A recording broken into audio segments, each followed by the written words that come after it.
Hello everyone, आज इस video में हम पढ़ेंगे एनसीईआरटी क्लास 7 का चैप्टर 2 सिविक्स का, जो कि हम पहले भी डिस्कस कर चुके हैं अपने प्रीवियस वीडियो में। Role of the government in health, कि सरकार जो है वो स्वास्थ्य में किस तरह से अपनी भूमिका निभाती है। इसमें हमने हेल्थ की डेफिनेशन, क्या हेल्थ किसे कहते हैं, वो हम डिस्कस कर चुके हैं। एंड देन हमारे देश के अंदर जो हेल्थ केयर इन इंडिया है वो हम डिस्कस कर चुके हैं कि किस तरह से हमारे देश के अंदर कितने सारे मेडिकल कॉलेजेस हैं, हॉस्पिटल्स हैं, डॉक्टर्स हैं, लेकिन फिर भी हमारा जो रूरल एरिया है वहाँ पे आज भी प्रॉब्लम्स जो है, हेल्थ केयर प्रॉब्लम्स जो हैं वो हम लोग फेस करते हैं। उसके बाद में हमने जो स्टोरी ऑफ हाकिम शेख है वो भी पढ़ी है यहाँ पे, कि किस तरह से जो उसका एक्सीडेंट होता है और कोई भी जो गवर्नमेंट डॉक्टर है 8 हॉस्पिटल्स में वो जाता है, लेकिन कोई भी उसे एडमिट नहीं करता है, फैसिलिटीज़ नहीं है ऐसा कहकर उसे डाल देते हैं। लेकिन फिर वो अपना प्राइवेट हॉस्पिटल में ट्रीटमेंट करवाता है और उसे उस ट्रीटमेंट के लिए काफ़ी पेमेंट जो है वो उसे वहाँ पे करना पड़ता है। अब नेक्स्ट यहाँ पे एक स्टोरी हमें दी गई है, a cost of a cure, कि इलाज के लिए की कीमत जो है वो क्या है। तो स्टोरी स्टार्ट होती है, Aman and Ranjan are good friends, यानी अमन और रंजन जो है वो दो अच्छे दोस्त हैं। वाइल रंजन जो है comes from a well to do family, Ranjan जो है वो एक अच्छे परिवार से बिलोंग करता है। अच्छे परिवार का मतलब यहाँ पे है कि उसकी फैमिली का जो इकोनॉमिक बैकग्राउंड है वो काफ़ी स्ट्रॉन्ग है। अमन्स पेरेंट हैव टू स्ट्रगल, लेकिन अमन के जो पेरेंट्स हैं, माता पिता हैं, वो काफ़ी मुश्किलों का सामना करते हैं टू मेक एंड्स मीट, यानी जो उनकी ज़रूरतें हैं उनको पूरा करने के लिए उन्हें काफ़ी परेशानियों का सामना करना पड़ता है। अब यहाँ पे सीन स्टार्ट होता है, hi Aman, good to see you back, how have you been. Aman, तुम्हें देखकर बहुत अच्छा लगा, तुम कैसे हो। अमन बोलता है, I had viral fever and had to go to the hospital, मुझे वायरल फीवर हो गया था और मैं हॉस्पिटल गया था। ओह मी टू, मैं भी गया था। I just go to back to school on Monday, लेकिन मैं तो स्कूल मंडे को ही आ गया था। My daddy took me to seen the doctor at new hospital in the Kingsway, it was very exciting. वो कहता है कि मेरे पापा जो है मुझे किंग्स वे जो हॉस्पिटल, जो नया हॉस्पिटल बना है, वहाँ पे लेके गए थे, और वो हॉस्पिटल जो है वो बहुत ही एक्साइटिंग है, यानी बहुत ही उसकी जो फैसिलिटीज़ हैं वो अप टू द मार्क है। देन नेक्स्ट सीन इसके अंदर आता है, बिल्डिंग लुक्ड सो पॉश, यानी कि रंजन जो है वो उस हॉस्पिटल को यहाँ पे डिस्क्राइब कर रहा है कि किस तरह की उसकी बिल्डिंग है। तो कह रहा है कि बिल्डिंग जो वो काफ़ी बड़ी है। I thought it was 5 star hotel, वो बिल्कुल 5 सितारा होटल की तरह लग रही थी। डैडी सैड, पिताजी ने कहा, that was because it was a private hospital, उन्होंने ये कहा कि ये इतना खूबसूरत, या इतना होटल का जो लुक इसमें आ रहा है वो इसलिए है क्योंकि ये एक निजी अस्पताल है with the best of facilities, और यहाँ पे जो सुविधाएं हैं वो भी सबसे अच्छी हैं। फिर नेक्स्ट सीन में डॉक्टर है और रंजन है और उसके पेरेंट उसके साथ में हैं।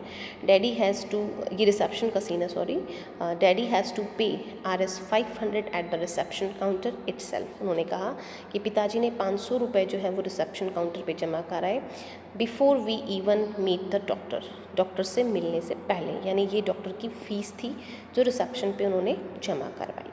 There was nice music playing and everything was really clean and shining, वहाँ पे हल्का हल्का म्यूज़िक भी चल रहा था और सब कुछ जो है वो काफ़ी साफ़ सुथरा और चमक रहा था। नेक्स्ट सीन आता है यहाँ पे, the doctor ask for many test, doctor ने कई सारे टेस्ट के लिए कहा, but every one was so friendly, लेकिन सब ने मुझसे बहुत प्यार से बात करी। The lady who took my blood for testing told me so many jokes that I forget to feel the pain, और वो लेडी जिन्होंने मेरा ब्लड लिया टेस्ट करने के लिए, उन्होंने मुझे कई सारे जोक सुनाए जिससे मेरे को जो दर्द हो रहा था वो मैं भूल गया। And have you heard one about Batman on reality TV, यानी टीवी शो की जो बातें हैं, वो सिस्टर जो थी उसकी वहाँ पे हॉस्पिटल में, वो उससे बात कर रही थी रंजन से। After the test result came, और जैसे ही टेस्ट रिजल्ट्स आए, we went back to the doctor, हम डॉक्टर के पास गए। ही लुक्ड थ्रू दैम, उन्होंने उनको पढ़ा, and send everything was fine. और उन्होंने कहा कि सब कुछ ठीक है and I only had viral fever, और उन्होंने कहा कि मुझे सिर्फ वायरल बुखार हो गया है। He prescribed some medicines and rest, उन्होंने कहा कि कुछ दवाइयाँ वो लिख रहे हैं वो लेनी है और थोड़ा आराम करना है। And so you young man, this pink pill should be taken 3 times, ये जो गुलाबी गोली है ये तुम्हें दिन में 3 बार लेनी है। And the white tablet once before bed time, और सफ़ेद गोली जो है वो रात को सोने से पहले।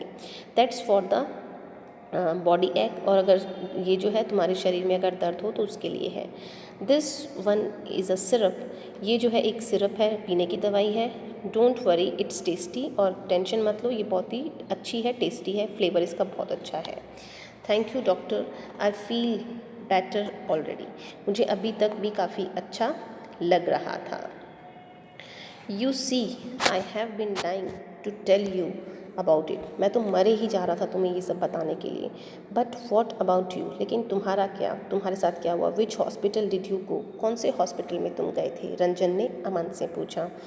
It was not nice as yours at all, ये हॉस्पिटल उतना अच्छा नहीं था जितना कि तुमने अपने हॉस्पिटल के बारे में एक्सप्लेन किया जहाँ से तुम दवाई लेके आए हो। एट फर्स्ट अब्बा did not want to take me because, पहले तो मुझे अब्बा लेके ही नहीं जा रहे थे हॉस्पिटल, क्योंकि ही सैड, उन्होंने कहा it would take too much time, कि वहाँ हॉस्पिटल में बहुत टाइम लगेगा। एंड इट रियली डिड, और वास्तव में ऐसा ही हुआ। We went to a big government hospital, हम एक बड़े से सरकारी हॉस्पिटल में गए। We had to wait in a long queue, एक बड़ी सी लाइन में हमें इंतज़ार करना पड़ा। एट द OPD काउंटर, यानी जो बाहर के मरीज़ आते हैं उनकी जो लाइन होती है, उस लाइन के जो काउंटर था वहाँ में हमें पर्ची कटवाने के लिए काफ़ी लंबी लाइन में खड़े रहना पड़ा। I was feeling so sick that I had to lean on अब्बा ऑल द टाइम, और मैं बहुत ज़्यादा थका हुआ वहाँ पे महसूस कर रहा था, और मैंने बार बार अब्बा से ये बात कही। When our turn came, जब हमारा नंबर आया, the doctor examine me, doctor ने मेरा निरीक्षण किया। And ask for a blood test, और उन्होंने ब्लड टेस्ट के लिए कहा, खून की जांच के लिए कहा। Then we had to go, तब हम गए। And stand in another long queue, और फिर उसके बाद हम एक बड़ी सी लाइन में खड़े हो गए। People were crowding around in the testing room too, लोगों की भीड़ टेस्टिंग रूम के अंदर भी थी। We got the test result after 3 days, 3 दिन बाद हमें जो मेरा ब्लड टेस्ट था, जो खून की जांच थी, उसकी रिपोर्ट मिली। And went back to the hospital, और फिर हॉस्पिटल गए। There was a different doctors that day, उस दिन वहाँ पे कुछ दूसरा डॉक्टर था। Showing me his OPD card and test results quickly please, उन्होंने कहा कि OPD कार्ड दिखाइए और टेस्ट की रिपोर्ट्स दिखाइए। He seems to be suffering from about of viral fever, इसको वायरल फीवर लग रहा है। नथिंग टू वरी अबाउट, लेकिन चिंता की बात नहीं है। All he needs is this one fever reducing medicine, कि ये एक गोली ले लीजिए और इसी से जो इसकी बुखार है वो उतर जाएगी। My hospital was nice but they gave me many medicines, मेरा हॉस्पिटल बहुत अच्छा था लेकिन उन्होंने मुझे कई सारी दवाइयाँ दी। The whole thing cost quite a lot, और उन सब चीज़ों की कीमत भी बहुत ज़्यादा थी। Oh my treatment did not cost much, वो कहता है कि मेरा ट्रीटमेंट तो कोई महंगा ट्रीटमेंट नहीं था। अब हम देखें कि public and private health care systems के बारे में हम यहाँ पे बात करेंगे। कि अब हमने यहाँ पे 2 बच्चों की बात की, 2 फ्रेंड्स की बात की, एक तो रंजन था और एक अमन था। जो रंजन है वो एक प्राइवेट हॉस्पिटल में जाता है जहाँ पे उसे बहुत अच्छी फैसिलिटीज़ मिलती हैं, डॉक्टर्स नर्सेस उससे बहुत हम ये कहें कि लविंग वे में उससे या फ्रेंडली वे में उससे बातें करते हैं। और दूसरी तरफ अमन जो है वो एक गवर्नमेंट हॉस्पिटल में जाता है कि जहाँ पे उसे काफ़ी भीड़ भाड़ का सामना करना पड़ता है। टेस्ट रिपोर्ट्स भी 3 दिन के बाद उसको मिलती हैं। तो इस तरह का जो डिफरेंसेस हम पब्लिक और प्राइवेट हेल्थ केयर सर्विसेज में देखते हैं, ये क्या है। So let we discuss about the public and private health care services, कि सरकारी और निजी जो स्वास्थ्य सेवाएं हैं वो कैसी हैं। फ्रॉम द अबव स्टोरी, जो कहानी हमने ऊपर पढ़ी, you must have understood that we can रफली divided up various health care facility into 2 categories, कि बहुत ही रफली तरीके से, मतलब हम ये कहें कि रफ मतलब कोई इसमें सिस्टम नहीं है, तरीके से जो है हेल्थ केयर फैसिलिटीज़ जो है इंडिया की, उन्हें हमने दो भागों में डिवाइड किया है। एक है आपकी पब्लिक हेल्थ सर्विसेज और दूसरी है प्राइवेट हेल्थ सर्विसेज। तो पब्लिक हेल्थ सर्विसेज का मतलब होती है जो सरकारी हैं, जिनको सरकार हैंडल करती है, और दूसरी है आपकी प्राइवेट, जिन्हें हम निजी अस्पताल कहते हैं। ये फैसिलिटीज़ हैं आपकी। तो पहले जो है हम पब्लिक हेल्थ सर्विसेज के बारे में पढ़ते हैं। Public health services is a chain of health centres. ये एक ऐसी चेन है, ये एक ऐसी कड़ी है स्वास्थ्य केंद्रों की और अस्पतालों की, रन बाय द गवर्नमेंट, जिसे सरकार चलाती है। दे आर लिंक्ड टुगेदर, ये एक दूसरे से जुड़े हुए होते हैं, so that they cover both rural and urban areas. ये ग्रामीण और शहरी दोनों ही क्षेत्रों को कवर करती हैं। And can also provide treatment to all kinds of problem, और हर तरह की समस्या का इलाज यहाँ पे किया जाता है। From common illness to special services, कि सामान्य बीमारी से लेके जो गंभीर बीमारियां होती हैं उनका भी।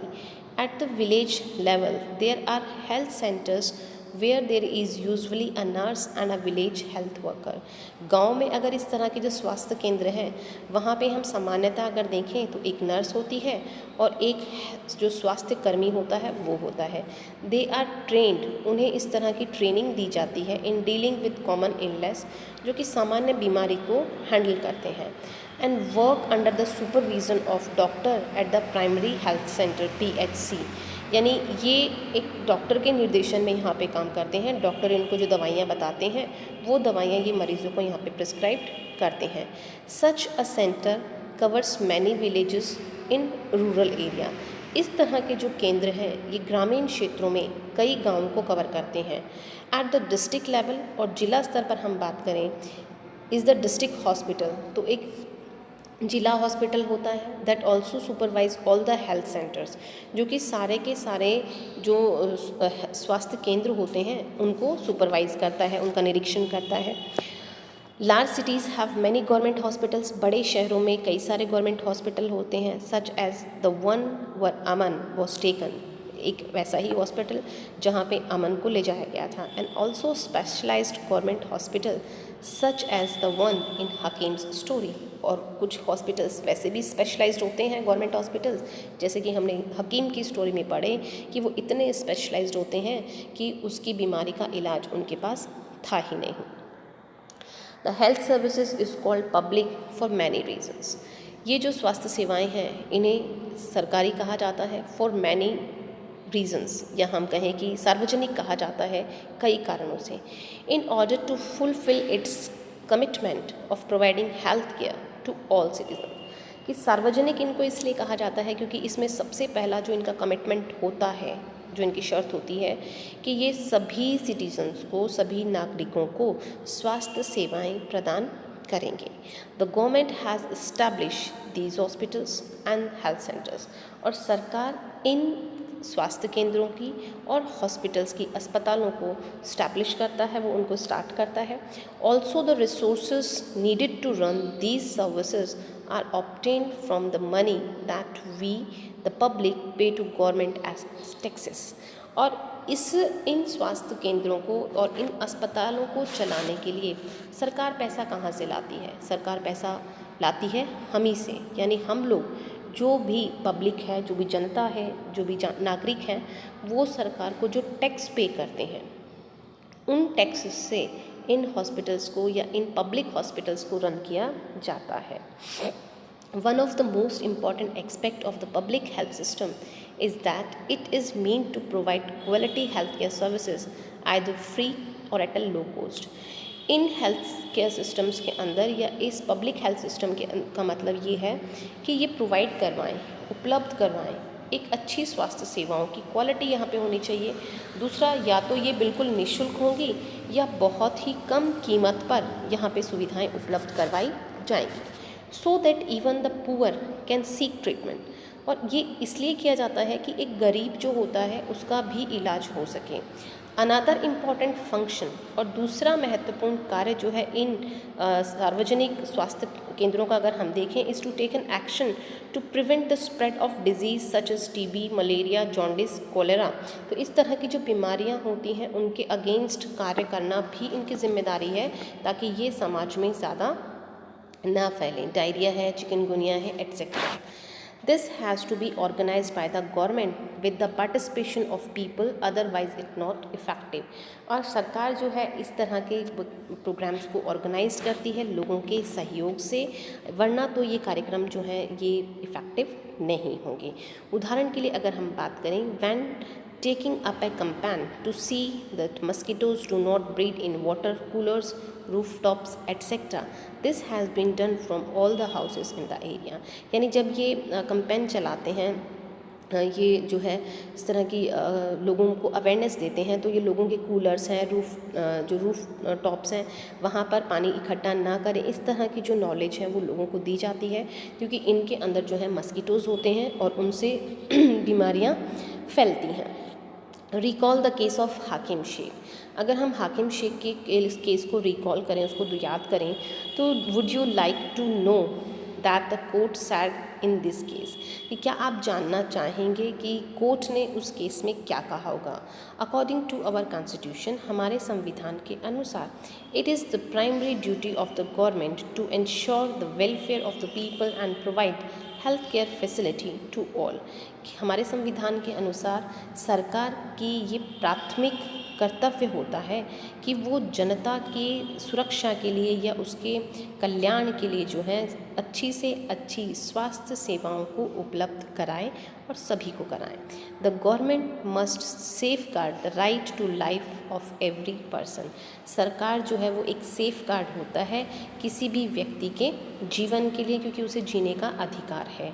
The court sad that the difficulty that हाकिम शेख, कोर्ट ने कहा कि जो परेशानी हाकिम शेख ने फेस की, जिसका उसने अनुभव किया, could have cost him his life, जो कि उसको अपने जीवन की कीमत चुकाकर उसको चुकानी पड़ सकती थी, यानी वो मर भी सकता था। If a hospital can not provide timely medical treatment to a person, कि अगर कोई अस्पताल किसी व्यक्ति को समय पर स्वास्थ्य सेवाएं उपलब्ध नहीं करवा रहा है या मेडिकल ट्रीटमेंट उसे नहीं दे रहा है, it means that this protection of life is not being given, यानी कि वो उसे जीने का जो प्रोटेक्शन है वो प्रोवाइड नहीं करा रहे हैं। The court also said, court ने ये भी कहा that it was the duty of the government, कि सरकार का कर्तव्य है to provide the necessary health service, कि जो ज़रूरी हम कहें कि जो स्वास्थ्य सेवाएं हैं वो लोगों को मुहैया करवाना, including treatment in emergency situation, की जो आपातकालीन परिस्थितियां होती हैं उसमें उनका उपचार होना चाहिए। Hospital and medical staff must fulfil there duty of providing the necessary treatment. जो भी हॉस्पिटल का स्टाफ है, जो भी उनके कर्मचारी हैं, उनको इन ड्यूटीज़ को, इन कर्तव्यों को पूरा करना होगा।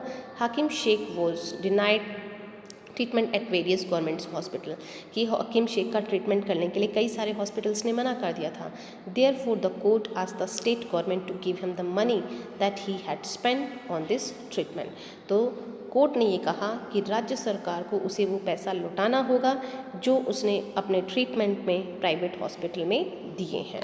तो इस तरह से हाकिम शेख जो अवेयर था, उसने अपना जो हर्जाना है सरकार से लिया।